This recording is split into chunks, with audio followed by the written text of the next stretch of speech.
Orang lihat tamang Islam gelih dosa. Itu tamang kafir lo. Nyan dosa re.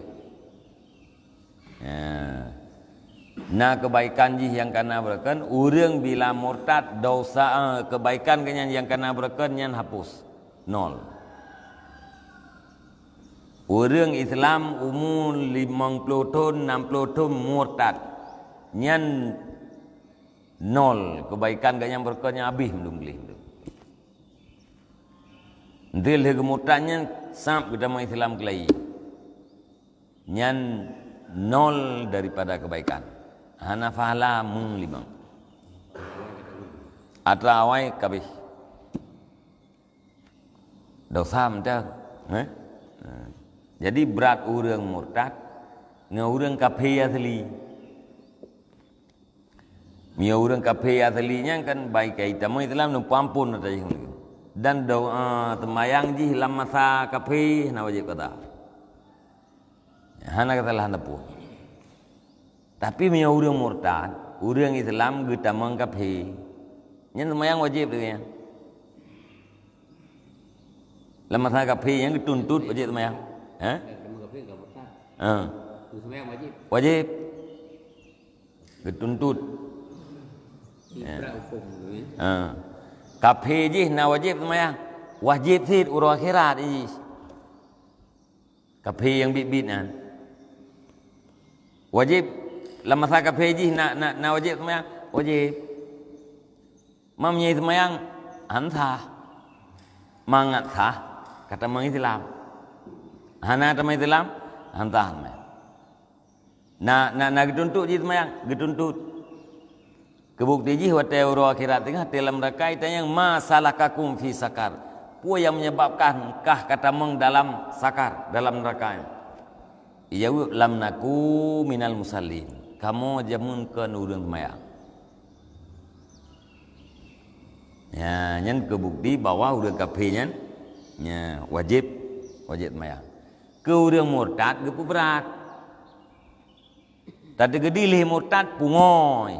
Na wajib kata temayang, wajib. Gepu berat hukum.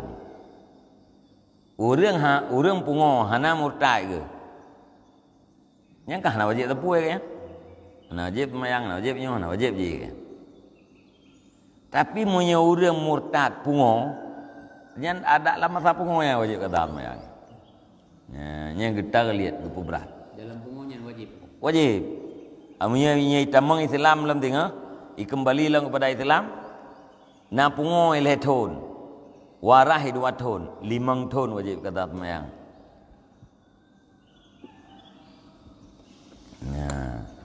Leh ton temayang masa pungo, 2 ton masa warah. Kita lihat gepu berat hukum. Tapi abi benar orang Islam buat dosa raya tu kami lebih hanya murtad. Tapi akhir-akhir je te abi dosa yang mereka akan masuk surga. Mati iman. Mati orang selamat iman, ujung-ujung ji syurga. Bena orang mukmin yang mati, bena orang mati dalam keadaan mukmin, nyan ujung ji syurga. Hana orang mukmin yang kekal dalam neraka hana. Makna ji pu, wate mati gak nyan selamat iman ke. Nyan walaupun jaitat dosa ke, ujung ji tetap syurga. Yang kekal dalam nerakanya orang yang kafir. Arti nama orang mukmin. Kiban arti nama orang mukmin. Hana ingkar Allah, hana ragu terhadap Allah hote mati ke.